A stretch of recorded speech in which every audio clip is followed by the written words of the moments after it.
2015년도 새해 첫 번째 주일입니다. 보통은요, 오늘 그 해의 표와 관련된 말씀을 전하는데요. 계속 나누고 있는 말씀이 있어서 그 이야기 말씀 다 마친 다음 새로운 주제를 시작할 때 표현은 그때 다루도록 하겠습니다. 오늘은요, 성령 하나님과 함께하는 삶 열매라는 큰 주제의 8번째 온유에 대한 말씀입니다. 먼저 복습한다는 의미에서 성령 하나님이 주시는 열매 9가지를 눈을 감고요 한번 해봅니다. 사랑으로 시작하여 절제로 끝이 납니다. 자, 시작합니다. 사랑, 희락, 화평, 오래 참음, 자비, 양선, 충성, 온유, 그리고 절제. 정확합니다. 근데 저의 눈을 보고 하는 분들은 무슨 일일까요? 우리 안에서 성령 하나님의 역할, 어떤 일을 하실까? 설교 이 주제의 처음 시간에 말씀을 드렸는데요. 우리 안에서 성령 하나님은요, 이런 일을 하십니다. 2000년 전에 예수님 사건을 실제적, 현실적으로 우리에게 만들어줍니다. 그래서 주님이 저와 여러분들을 죄에서 구원하시고자 십자가에 죽으시고 3일 만에 다시 살아나신 것을 믿습니다. 보지도 않았고요, 현장에 있지도 않았는데 예수님을 우리의 구주, 나의 구주로 영접하면서 예수를 주님이라, 나의 주님이라 고백합니다. 계속해서 성령 하나님은요, 믿음의 삶을 유지하기 힘든 많은 유혹들, 우리 인생의 현장과 삶의 모습 속에 많은 유혹들이 있고 시험이 찾아올 때 성령 하나님은 저와 여러분들 안에서 신앙을 위한 은혜의 불을 뜨겁게, 은혜의 불을 유지시켜 주십니다. 믿음의 장애물을 극복하고요, 더 큰 신앙을 갖게 하지요. 그래서 예수님의 말과 행동, 마음, 삶을 닮아가는 성화, 열매를 맺게 하십니다. 성경에는 그 열매가 몇 가지 있다고요? 9가지. 9가지 나옵니다. 9가지가 나오는데 열매가 맺히는 순서는 따로 정해져 있지 않습니다. 다만 사람마다 열매의 질과 성숙도는 차이가 날 것입니다. 또 성령의 열매로 완전해져야만 은사를 받느냐? 그거 아닙니다. 열매와 은사 분명 관계가 있지만 서로를 위한 절대적인 이치에는 놓여있지 않지요. 그렇다 할지라도 우리가 놓치지 말아야 될 것 있지요. 자신의 사람들을, 우리를 바라보시고 주님이 말씀하기를 너희는 세상의 빛이라, 너희는 세상의 수금이라 말씀하시면서 그 빛과 수금은 삶으로 보여진다는 주님의 말씀 꼭 기억하셔야 됩니다.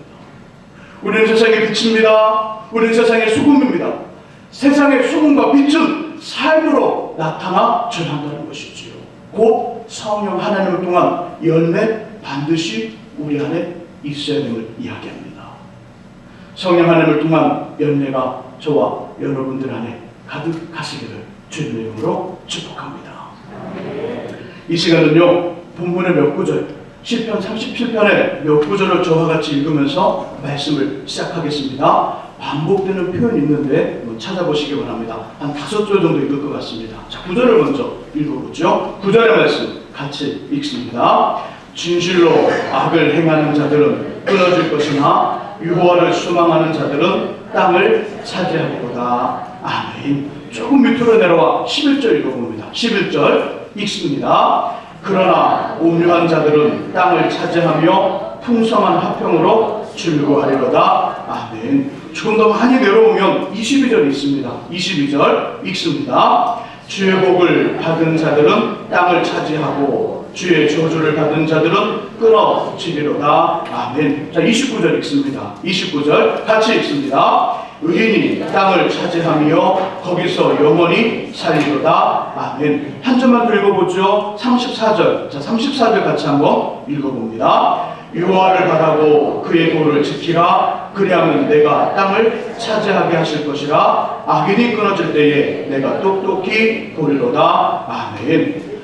5구절의 말씀을 읽었는데요. 반복되는 표현이 있죠.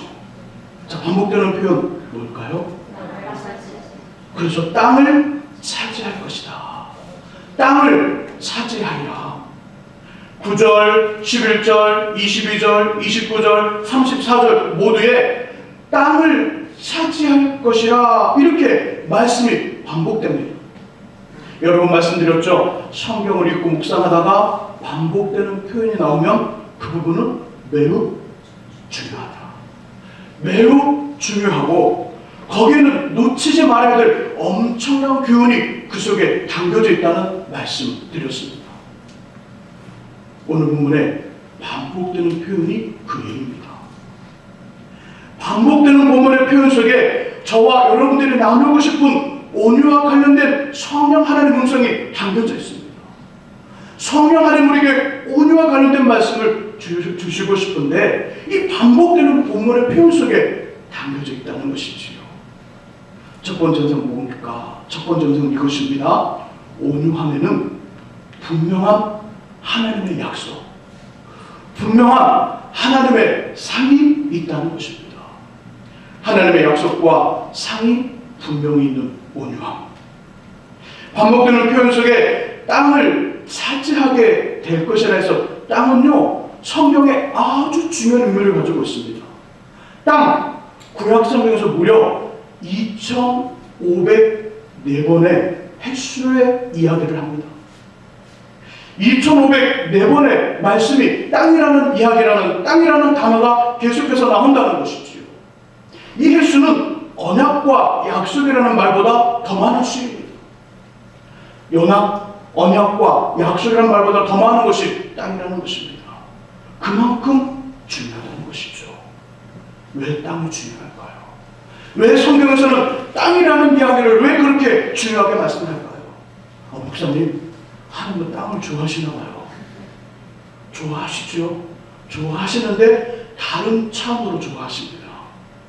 왜 땅이 중요하냐? 땅이 중요한 이유가 있습니다. 왜냐하면 저와 여러분들이 무엇으로 만들어졌다고요? 땅의 흙으로 지어졌습니다. 흙이 모아 땅이 되었는데 그 땅이 흙으로 만들어졌다는 것입니다. 우리 삶의 역사가 어디서 진행이 될까요? 그렇죠. 땅이라는 공간에서 이루어집니다. 땅의 흙으로 만들어졌습니다. 우리 인생의 삶의 공간, 삶의 역사가 땅이라는 곳에서 이루어지고 있습니다. 하나님이 하나님의 사람들, 자신의 사람들을 만나주신 곳 어딜까요? 땅입니다. 땅입니다. 땅에서 만나주셨습니다. 하나님께서 우리를 만나주시는 거룩한 장소입니다. 주님이 계시는 곳, 하나님께서 우리를 만나주시겠다는 약속이 땅이라는 개념 속에 담겨져 있습니다. 또 하나님은요, 아브라함을 부르실 때 자손의 본성과 함께 땅의 소유를 말씀해 주십니다. 그리고 애굽의 노예에서 해방된 이스라엘 백성들의 최종 목적지가 아브라함과 그의 후손에게 주시기로 약속한 가나안 땅이었지요. 그러므로 땅은 주님이 저와 여러분들에게 주시는 축복, 복의 실체, 그 땅 속에 복의 실체가 담겨져 있습니다. 구원의 복, 평안의 복, 강건함의 복, 물질의 복, 번성하며 형통케 하는 잘됨의 복이, 그 복이 땅이라는 말 속에 담겨져 있는 복을 의미한다는 것이지요. 그리고 그 복이 실제로 이루어지면서 우리 앞에 현실로 나타나 하나님을 경험하고 체험하며 그 체험과 경험을 통하여 하나님을 알게 하는, 그 하나님을 알게 하시겠다는 말씀이 땅이라는 개념 속에 담겨져 있습니다. 주님이 주시는 땅을 차지하게 되면요, 하나님을 만납니다. 하나님이 우리를 만나주십니다. 주님이 주시는 땅을 차지하게 되면 주님의 복을 받게 됩니다. 그 복을 받고요, 실질적으로 하나님을 체험하고 경험하면서 하나님을 또 우리가 하나님이 우리를 아는 그런 하나된 관계로의 발전과 성숙이 있게 됩니다. 이것이 땅의 개념입니다. 이런 능력, 이런 은혜를 누구에게 주시겠다고요? 그렇죠. 온유한 사람에게 주시겠다는 것입니다. 11절 말씀합니다. 그러나 온유한 자들은 땅을 차지합니다. 온유하면 땅을 차지하게 되는데, 온유하면 하나님을 만나고, 온유하면 주님의 복을 받게 되고, 온유하면 하나님을 경험하고 체험하는 실질적인 믿음의 삶을 살아가 하나님이 우리 안에, 우리가 하나님 안에 거하는 놀라운 하나님과 하나됨의 삶을 살아간다는 것입니다. 온유한 자는 복이 있나니 그들이 땅을 기업으로 받을 것이며. 온유하시기를 주님의 이름으로 축복합니다. 반복되는 표현 속에 담겨진 온유와 관련된 성령 하나님의 두 번째 음성은요, 온유함. 온유란 무엇인가? 온유란 말씀합니다. 온유란 선하신 하나님을 기대하고 수용하며 당연한 모습으로 반응하지 않는 것입니다. 선하신 하나님을 수용합니다. 선하신 하나님을 기대합니다. 그리고 당연한 모습으로 반응하지 않는 것, 이것이 온유입니다. 방금 전에 읽었던 말씀들이 땅을 차지하게 될 것이라는 약속으로 정리가 됩니다. 자, 땅을 차지하게 될 것이라. 자, 누가요? 9절에 보니까 누가 차지한다고요? 9절에 여호와를 수망하는 사람이, 11절에서는요 온유한 사람이, 22절에서는요 주님의 복을 받은 사람들이, 29절에서는요 의인이, 그렇죠. 34절에서는요 여호와를 바라고 그의 도를 지키는 사람들이. 이제 많이 성경을 많이 읽으셨나 봐요. 탁탁탁 나오는 부분이가 참 좋습니다. 곧 땅을 차지하게 된 사람들이 여러 종류 거론됩니다. 여러 종류 거론되지만 모두 다 같은 뿌리를 가지고 있습니다. 같은 뿌리. 같은 뿌리를 가지고 있고 표현을 다르게 할 뿐입니다. 여호와를 바라고 그의 도를 지키는 사람들이 누굴까요? 의인입니다. 여호와의 도를 바라고 그의 도를 지키는 사람들이 의인인데, 이 사람들이 누구냐면 주님의 복을 받은 사람들입니다. 이 사람들이 누굴까요? 여호와를 수망하는 사람들이고 온유한 사람입니다. 다시, 온유한 사람은 모든 일에 하나님을 수망합니다. 어떤 상황에서도 하나님을 기대하는 사람이지요. 하나님을 수망합니다. 하나님을 기대합니다. 그래서 당연히 그렇게 할 수밖에 없는데 그렇게 하지 않습니다. 마땅히 해야 되는데 행동과 반응이 뻔히 예상되는데 예상하는 대로 하지 않는 것이지요. 하나님을 수망하며 하나님을 기대하면서, 이것이 온유입니다. 성령 하나님은 우리의 마음을 온유케 하십니다. 우리의 마음을. 수고하고 무거운 짐진 자들아 다 내게로 오라. 내가 너희를 쉬게 하리라. 나는 마음이 온유하고, 나는 마음이 온유하고 겸손하니 나의 멍에를 메고 내게 배우라. 그리하면 너희 마음이 쉼을 얻으리라는 말씀처럼 저와 여러분들의 마음을 성령 하나님께서 온유케, 따뜻하고 부드럽게 하여서 우리 자신과 우리 주변의 다른 사람들에게 쉼을 제공합니다. 안식을 제공한다는 겁니다. 성령 하나님 우리 마음을 온유케 부드럽게 만들어 주셔서 우리 자신의 쉼을 얻게 하고요, 우리 주변의 사람들에게 안식을 제공합니다. 또한 성령 하나님은 우리의 말을 온유케 하십니다. 오래 참으면 관원도 설득할 수 있나니 부드러운 혀는 뼈를 꺾느니라. 부드러운 혀, 부드러운 말은요 강함을 이깁니다. 강한 뼈를 부러뜨릴 만큼 강함을 이기고 최고의 무기라는 잠언 25장 15절 말씀처럼 우리의 말을 온유케 하는데 위로를 주고요, 우리의 말을 통하여 은혜를 주고요, 격려와 힘을 제공하여 자신과 상대방을 일으켜 세우는 일어나게 하는 말을 하게 합니다. 톡 쏘는 말 하지 않는다는 거예요. 화내는 말 하지 않는다는 거예요. 상처 주는 말 하지 않는다는 거예요. 비판하고 정죄하는 말 하지 않는다는 겁니다. 성령 하나님은 우리의 말을 긍정적으로 온유케 만들어서 다른 사람을 하여금 위로를 받게 합니다. 우리의 말을 통하여 격려, 힘을 얻게 합니다. 우리의 말을 통하여 그래, 하나님 앞에 다시 한번 나가보자. 그래, 내 인생에 다시 한번 열심히 살아보자. 그래, 다시 한번 내 인생에 도전을 해보자. 그런 말들을 하게 한다는 거예요. 성령 하나님은 우리의 말을 온유케 하십니다. 그리고 성령 하나님은요, 우리 행동을 온유케 하십니다. 거칠지 않아요. 난폭하지 않습니다. 무례하지 않지요. 다른 사람들을 이격하거나 협박하거나 두려움을 주지 않고요. 예의를 지킵니다. 예의를 지키고요. 친절합니다. 겸손합니다. 자신과 상대방에게 평안함을 주지요. 작년 12월 29일, 그러니까 몇 년 전에 사건 같죠? 아니요, 한 3, 4일, 한 일주일 전에 이야기네요. 작년 12월 29일에 서울의 한 법원에서는 보복 운전으로 다른 운전자의 생명을 위협한 40대 남성에게 징역 8개월이라는 실형 이례적인 선고를 했습니다. 당신이 보복 운전을 했으니 징역 8개월을 사십시오. 원인은 이것이었습니다. 한 운전자가 실형을 받은 남성의 차 앞으로 방향을 표시하는 등, 보통 깜빡이 등이라고 그러죠. 그냥 깜빡이 등이라고 할게요. 깜빡이 등을 넣지 않고요, 들어온 것입니다. 좌회전, 우회전, 깜빡깜빡하는 그 깜빡이 등을 켜야 되는데 그 등을 켜지 않고 쑥 들어온 겁니다. 화가 난 남성은요, 어떻게 했을까요?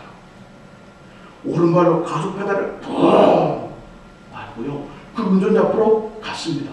자신의 차를 갑자기 탁 끼워놓고 브레이크를 팍 밟는 거예요. 어떻게 돼요, 그러면? 뒷차가 따라오다가 꽝! 부딪히겠죠. 이렇게 보복 운전을 한 겁니다. 다행히 사고는 없었지만 경찰에 신고가 되었어요.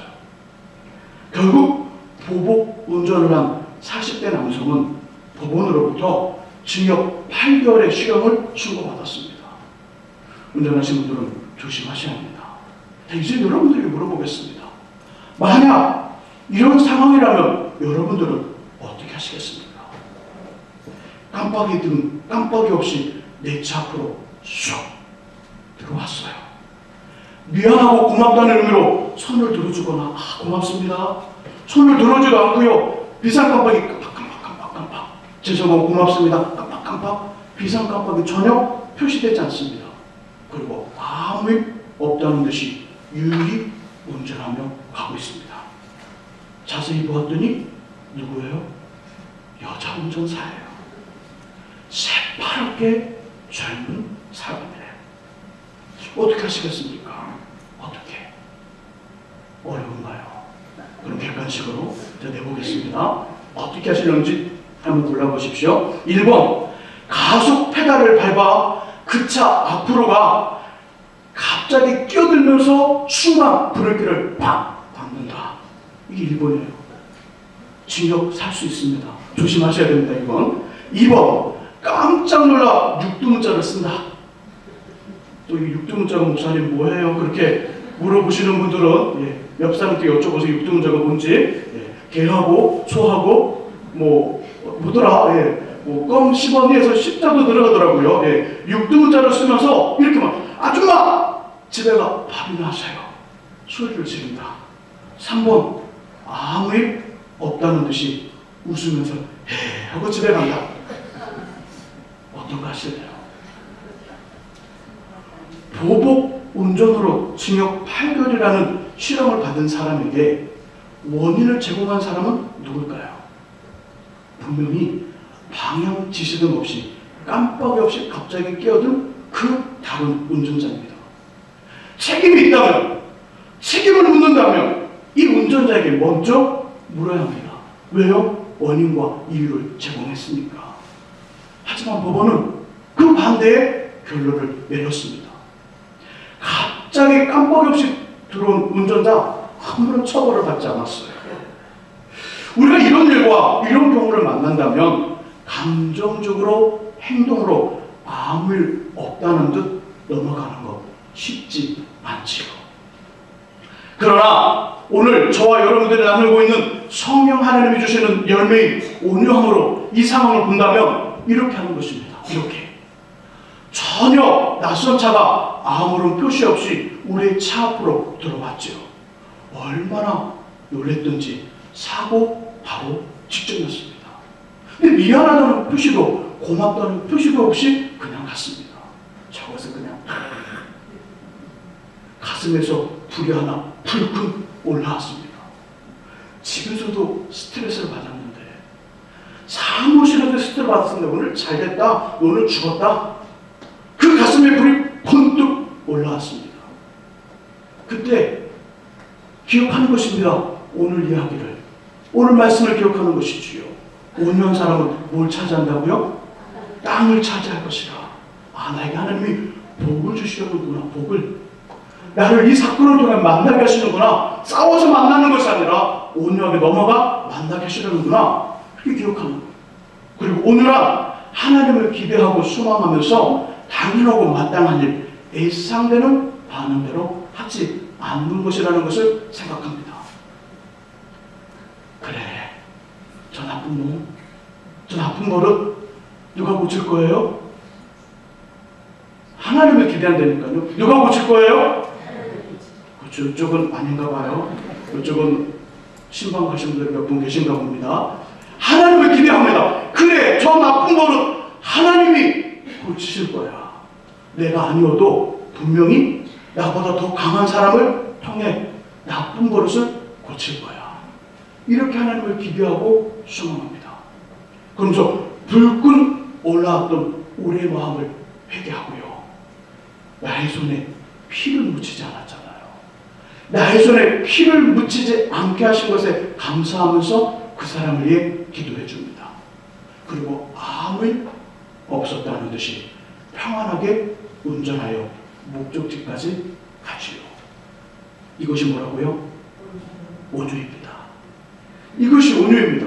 저는 운전하면서 예를 들고 있는데 우리 가정과 삶 현장의 모습 속에 많이 기억해 보십시오. 이것이 온유입니다.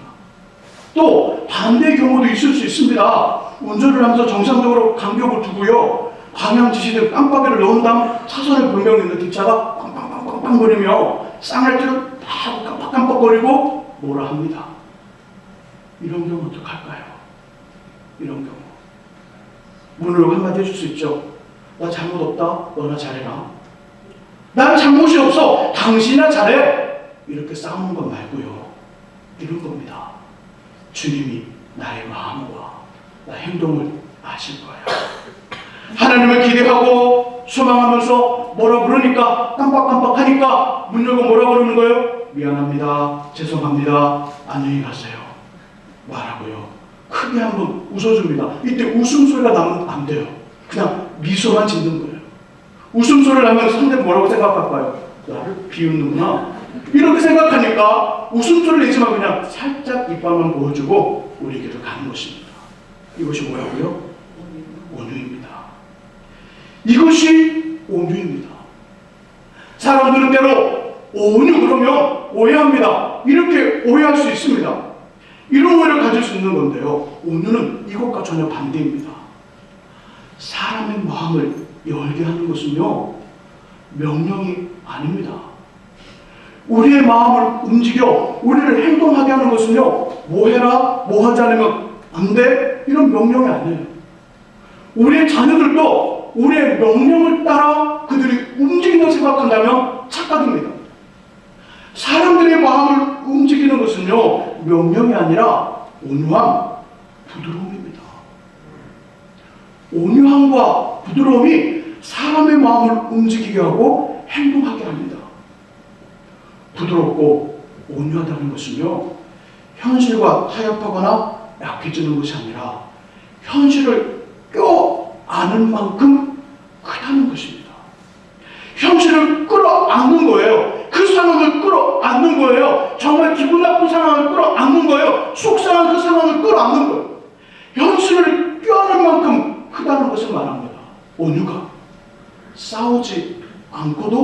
이길 수 있을 만큼 지혜로우며 현명하다는 의미입니다.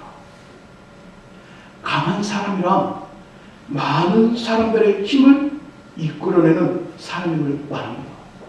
저 사람 강해, 유능해, 능력이 있어, 정말 잘해. 그 말을 할 때는요, 그 사람의 추종자, 나쁜 말로는 추종자이지만 그 사람을 따르는 영향력 있는 사람이라는 말과 같다는 겁니다.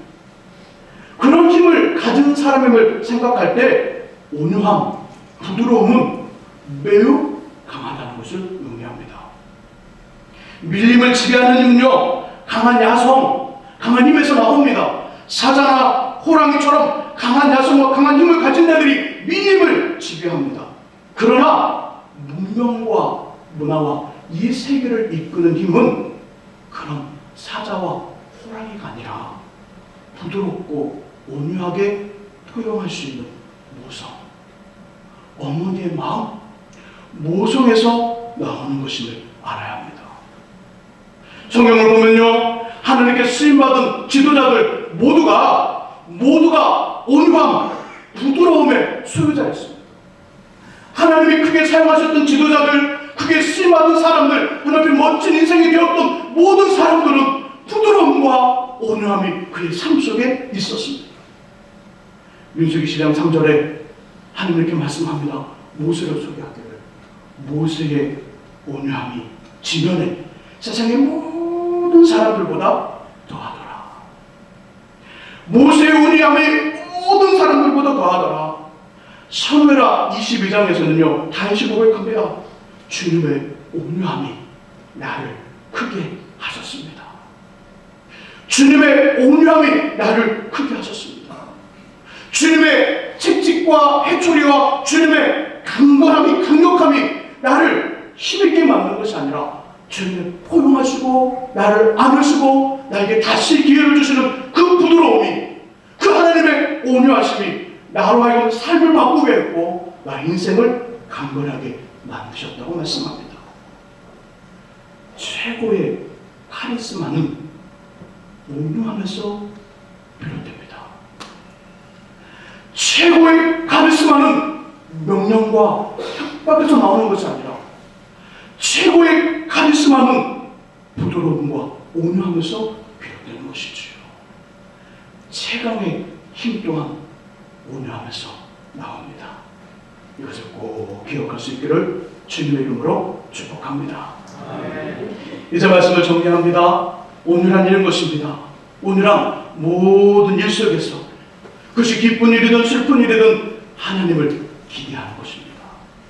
모든 환경 가운데 그 시간에 이익을 얻든 손해와 희생이 요구되든 하나님을 순응하는 것이지요. 그래서 당연히 화를 내고 분을 내며 원망을 하고 불평을 하며 미움으로 소리를 질러야 되는 그 상황에서도 그렇게 하지 않는 것입니다. 부드러운 마음으로 상대방을 대하지요. 위로와 격려, 은혜의 말을 합니다. 전혀 위협하거나 두려움을 제공하지 않는, 거칠지 않는 행동으로 자신의 의사와 생각들을 표현하며 나타냅니다. 사랑하는 성도 여러분, 거울 속에 있는 나 자신이 너무너무 초라하고요, 아무런 경쟁력 없이 사회와 삶이 이끄는 대로 끌려가는 것 같아 너무나 믿고 눈물이 나며 아프십니까? 그래서 나를 어떻게 할 것만 같으십니까? 거울 앞에 서기가 두려우십니까? 나의 사랑하는 아내, 남편, 자녀들이 우리를 화나고 속상하게 하셨나요? 그래서 기다리시나요? 벼르고 있나요? 그래, 조금만, 한 번만 터뜨려라. 그때는 넌 죽음이다. 그렇게 기다리고 벼르고 계십니까? 직장 동료나 거래 지직원이 우리의 등에 비수를 꽂았나요?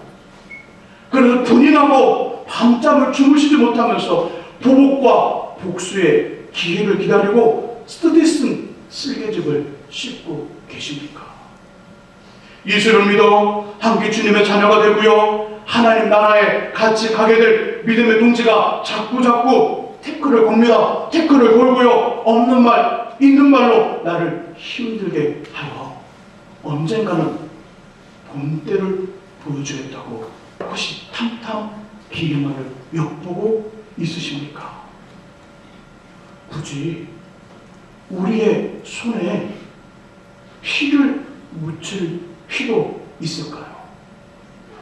실제 그 사람의 피를 흘리는 것 말고 피를 흘린다는 말은 죄를 말하는 거거든요. 굳이 이런 상황 때문에, 이런 사람들 때문에 굳이 우리의 손에 피를 묻힐 필요 있을까요? 친히 원수를 갚지 말고 하나님의 진노하심에 맡기라. 원수 갚는 것이 내게 있으니 내가 갚으리라. 로마서 12장 19절에서 21절 말씀입니다.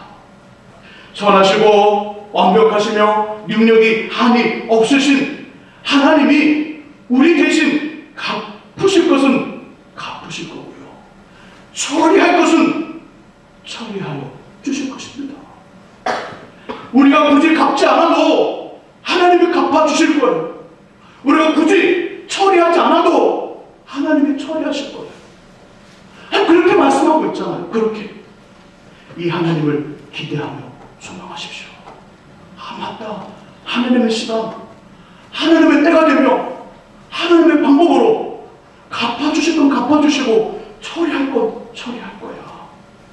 그리고요, 당연하며 마땅히 일상되는 인간적인 모습 말고 주님의 온유한 마음, 주님의 온유한 말, 주님의 온유한 행동으로 사랑하는 나 자신과 가족, 믿음의 지체, 삶의 현장에서 만나는 사람들을 대하시면 어떻겠습니까? 온유한 자는 복이 있나니 땅을 기업으로 받을 것이요. 성령 하나님의 도우심과 붙드심으로 모든 일과 모든 환경, 모든 관계 속에서 온유함의 열매를 풍성히 맺는 저와 여러분들이 되시기를 예수님의 이름으로 축원합니다.